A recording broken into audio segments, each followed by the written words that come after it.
Iran, Israel, America ಈ ದೇಶಗಳು ಸಾವಿರಾರು ಕಿಲೋಮೀಟರ್ ದೂರದಲ್ಲಿವೆ. ಆದರೆ ಅಲ್ಲಿ ನಡೆಯುವ ಒಂದು ಕ್ಷಿಪಣಿ ದಾಳಿ ಬೆಂಗಳೂರಿನಲ್ಲಿ ನೀವು ಪೆಟ್ರೋಲ್ ಹಾಕುವಾಗ ನಿಮ್ಮ ಜೇಬಿನ ಮೇಲೆ ಪರಿಣಾಮ ಬೀರುತ್ತದೆ. ಹೇಗೆ? ಒಂದು ದೇಶದ ಯುದ್ಧ ಮತ್ತೊಂದು ದೇಶದ ತರಕಾರಿ ಬೆಲೆಯನ್ನು ಹೇಗೆ ಹೆಚ್ಚಿಸುತ್ತದೆ? ಇಂದು ಅದನ್ನೇ ನೋಡೋಣ. ಮೊದಲಿಗೆ ಒಂದು ವಿಷಯ ಅರ್ಥ ಮಾಡಿಕೊಳ್ಳಬೇಕು. ಭಾರತ ತನ್ನ ತೈಲದ ಅಗತ್ಯದ ಬಹುಭಾಗವನ್ನು ವಿದೇಶಗಳಿಂದ ಖರೀದಿಸುತ್ತದೆ ಮತ್ತು ಅದರ ದೊಡ್ಡ ಭಾಗ ಮಧ್ಯಪ್ರಾಚ್ಯದಿಂದ ಬರುತ್ತದೆ. ಈ ತೈಲ ಸಾಗುವ ಪ್ರಮುಖ ಮಾರ್ಗಗಳಲ್ಲಿ ಒಂದು ಹೋರ್ಮುಜ್ ಜಲಸಂಧಿ.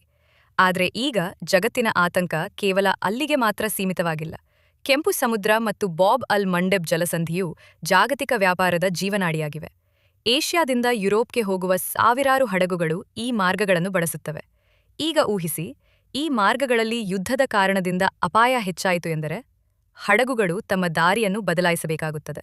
ಕೆಲವು ಹಡಗುಗಳು ಆಫ್ರಿಕಾವನ್ನು ಸುತ್ತಿ ಹೋಗಬೇಕಾಗುತ್ತದೆ. ಇದರ ಅರ್ಥ ಹೆಚ್ಚು ದೂರ, ಹೆಚ್ಚು ಸಮಯ, ಹೆಚ್ಚು ಇಂಧನ, ಹೆಚ್ಚು ವಿಮೆ ವೆಚ್ಚ ಮತ್ತು ಕೊನೆಗೆ ಹೆಚ್ಚು ಬೆಲೆ. ಪೆಟ್ರೋಲ್ ದುಬಾರಿಯಾಗುತ್ತದೆ, ಡೀಸೆಲ್ ದುಬಾರಿಯಾಗುತ್ತದೆ. ಡೀಸೆಲ್ ದುಬಾರಿಯಾದರೆ ಲಾರಿಗಳ ವೆಚ್ಚ ಹೆಚ್ಚುತ್ತದೆ. ಲಾರಿಗಳ ವೆಚ್ಚ ಹೆಚ್ಚಾದರೆ ತರಕಾರಿ, ಹಣ್ಣು, ಹಾಲು, ದಿನಸಿ ಸಾಮಗ್ರಿಗಳ ಬೆಲೆ ಹೆಚ್ಚುತ್ತದೆ. ಹೀಗಾಗಿ ಮಧ್ಯಪ್ರಾಚ್ಯದಲ್ಲಿ ನಡೆದಿರುವ ಒಂದು ಘಟನೆ ನಿಮ್ಮ ಮನೆಯ ತಿಂಗಳ ಖರ್ಚಿನ ಮೇಲೂ ಪರಿಣಾಮ ಬೀರುತ್ತದೆ. ಆದರೆ ಇದು ಕೇವಲ ತೈಲದ ಕಥೆಯಲ್ಲ. ಜಾಗತಿಕ ಮಾರುಕಟ್ಟೆಗಳು ಅನಿಶ್ಚಿತತೆಯನ್ನು ಇಷ್ಟಪಡುವುದಿಲ್ಲ. ಯುದ್ಧದ ಭಯ ಹೆಚ್ಚಾದಾಗ ಹೂಡಿಕೆದಾರರು ಸುರಕ್ಷಿತ ಸ್ಥಳಗಳತ್ತ ಹೋಗಲು ಪ್ರಯತ್ನಿಸುತ್ತಾರೆ. ಇದರಿಂದ ಷೇರು ಮಾರುಕಟ್ಟೆಗಳು ಅಸ್ಥಿರವಾಗಬಹುದು, ರೂಪಾಯಿ ಮೌಲ್ಯದ ಮೇಲೂ ಒತ್ತಡ ಬರಬಹುದು, ವಿಮಾನ ಪ್ರಯಾಣ ದುಬಾರಿಯಾಗಬಹುದು, ಆಮದು ಮಾಡುವ ವಸ್ತುಗಳ ಬೆಲೆ ಹೆಚ್ಚಾಗಬಹುದು. ಕೆಲವೊಮ್ಮೆ ನಾವು ಸುದ್ದಿಯಲ್ಲಿ ಯುದ್ಧವನ್ನು ನೋಡುತ್ತೇವೆ ಮತ್ತು ಅದು ನಮ್ಮ ಜೀವನದಿಂದ ತುಂಬಾ ದೂರದ ವಿಷಯ ಎಂದು ಭಾವಿಸುತ್ತೇವೆ.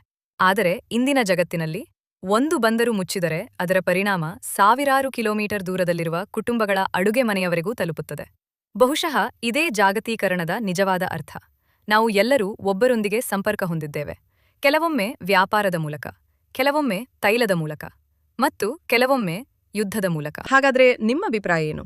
ಜಗತ್ತಿನ ದೊಡ್ಡ ಸಂಘರ್ಷಗಳ ನಿಜವಾದ ಬೆಲೆ ಸರ್ಕಾರಗಳು ಮತ್ತು ಸೇನೆಗಳು ಕೊಡ್ತವೆಯಾ ಅಥವಾ ಕೊನೆಗೆ ಸಾಮಾನ್ಯ ಜನರೇ ಕೊಡ್ತಾರಾ? ಕಾಮೆಂಟ್ಸ್ನಲ್ಲಿ ತಿಳಿಸಿ.